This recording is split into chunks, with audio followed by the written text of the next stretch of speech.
കർത്താവിൽ പ്രിയരെ, പിതാവ്, പുത്രൻ, പരിശുദ്ധാത്മാവിനും ത്രിയേക ദൈവത്തിൻ്റെ തിരുപേരിൽ നിങ്ങളെല്ലാവർക്കും എൻ്റെ സ്നേഹവന്ദനങ്ങൾ ഞാൻ അറിയിച്ചു കൊള്ളട്ടെ. നോൻപ് കാലത്തിൽ ക്രൂശിൻ്റെ മഹത്വത്തെക്കുറിച്ച് നമുക്ക് ധ്യാനിക്കാം. മാർക്കോസ് 8-ാം അധ്യായം 34-ാം വചനം ഇപ്രകാരം പറയുന്നു: ഒരുവൻ എന്നെ അനുഗമിപ്പാൻ ഇച്ഛിച്ചാൽ അവൻ തന്നെ താൻ ത്യജിച്ച് തൻ്റെ ക്രൂശ് എടുത്തുകൊണ്ട് എന്നെ അനുഗമിക്കട്ടെ. യേശു കർത്താവിനോട് വളരെ സ്നേഹമായിരുന്ന ഒരു മാതാവ് താൻ യേശുവിനെ സ്നേഹിക്കുന്നു എന്നുള്ളത് ഉറപ്പാക്കുന്നതിനായി യേശുവെ, നിന്റെ ക്രൂശ് ചുമന്നുകൊള്ളാമെന്ന് പ്രാർത്ഥിച്ചു. ഒരു ദർശന മുഖാന്തരം യേശു അവൾക്ക് മറുപടി നൽകി. 4 ക്രൂശുകൾ അവൾ ദൂരത്തിൽ കണ്ട്. യേശു പറഞ്ഞു, എനിക്ക് ക്രൂശ് ചുമപ്പാൻ നീ തയ്യാറാണെന്ന് പറഞ്ഞല്ലോ. ഈ 4 ക്രൂശുകൾ ഇരിക്കുന്നു, നിനക്ക് ഇഷ്ടമുള്ളത് ചുമന്നുകൊള്ളുക എന്ന് പറഞ്ഞു. ആ മാതാവ് ഓടിച്ചെന്നു അതിൽ വൈരം പതിച്ച ഒരു വലിയ ക്രൂശ് എടുക്കുവാൻ ശ്രമിച്ചു. അത് വളരെയധികം ഭാരം ആയതുകൊണ്ട് അവൾക്കത് സാധിച്ചില്ല. അപ്പുറത്ത് സ്വർണ്ണ ക്രൂശ് കണ്ട്, എന്നാൽ അതിനെ അനക്കുവാൻ പോലും അവൾക്ക് സാധിച്ചില്ല. തിരിഞ്ഞു നോക്കിയപ്പോൾ വെള്ളി കൊണ്ട് ഉണ്ടാക്കിയ ഒരു ക്രൂശ് കണ്ട്, അതും വളരെ ഭാരമുള്ളതായി കണ്ട്. ഒടുവിൽ മരക്രൂശും ഒന്ന് കണ്ട്. അത് എടുത്ത് തൂക്കിയപ്പോൾ കുറച്ച് ഭാരമില്ലാതായി കാണപ്പെട്ട് അതിനെ എടുത്ത് തൂക്കി ചുമപ്പാൻ തുടങ്ങി. ഇവിടെ കർത്താവ് പറയുന്നു, തൻ്റെ ക്രൂശ് എടുത്ത് എന്നെ അനുഗമിക്കട്ടെ. എൻ്റെ ക്രൂശ് എടുത്ത് എന്നെ അനുഗമിക്കട്ടെ എന്ന് യേശു അവിടെ പറഞ്ഞിട്ടില്ല.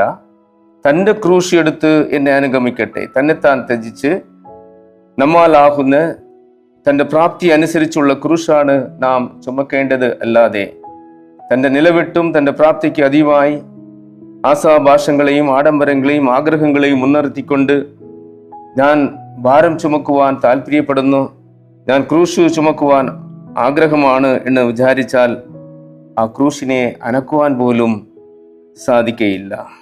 ക്രൂശ് ചുമക്കുക എന്ന് പറയുന്നത് it's A proclamation of A decision, ഒരു തീരുമാനത്തിൻ്റെ പ്രഖ്യാപനമാണ്. ക്രൂശ് ചുമക്കണമെന്നുള്ള ആഗ്രഹം ഉണ്ടെങ്കിൽ അതിനു മുമ്പ് ഒരു തീരുമാനമെടുക്കേണ്ടത് ആവശ്യമാണ്. സ്വയമായി ദൈവത്തെ അനുഗമിക്കണം. തന്നിലുള്ള ഞാൻ എന്നുള്ള അഹംഭാവം ത്യജിക്കണം. ഈ 2 തീരുമാനങ്ങൾ എടുക്കാത്ത ഒരു വ്യക്തിക്ക് ക്രൂശ് എന്നും ഭാരമായി തീരും. ക്രൂശ് ചുമക്കാനോ വഹിക്കാനോ സാധ്യമല്ല. യാഥാർത്ഥ്യ ഒരു പ്രഖ്യാപനത്തിനായി ക്രൂശ് നമ്മെ നിർബന്ധിക്കുന്നു.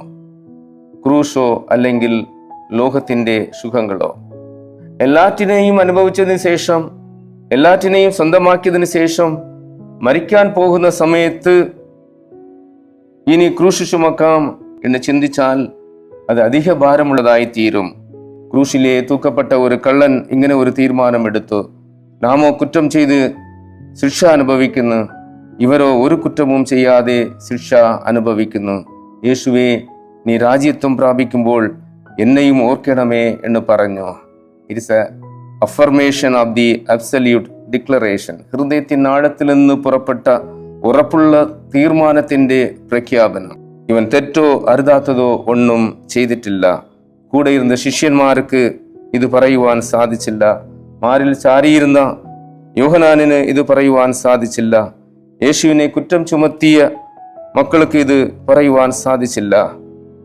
ഇന്നത്തെ സഭാജനങ്ങളും നേതാക്കന്മാരും ക്രൂശിൻ്റെ തളുമ്പുകൾ ശരീരത്തിൽ പതിയുന്നത് വരെ ക്രൂശ് ചുമക്കണം. കാരണം the absolute creation is the cross, the crown of creation is the cross.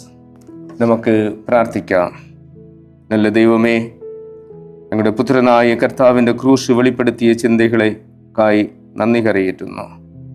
ക്രൂശ് ചുമന്ന് തിരുഹിതം പാലിച്ച് തിരിഷ്ടം നിറവേറ്റുവാൻ ഞങ്ങളേവരെയും പ്രാപ്തരാക്കണമെന്ന് പ്രാർത്ഥിക്കുന്നൊക്കെയും താഴ്മയുടെ കേൾക്കുമാറാകണമേ.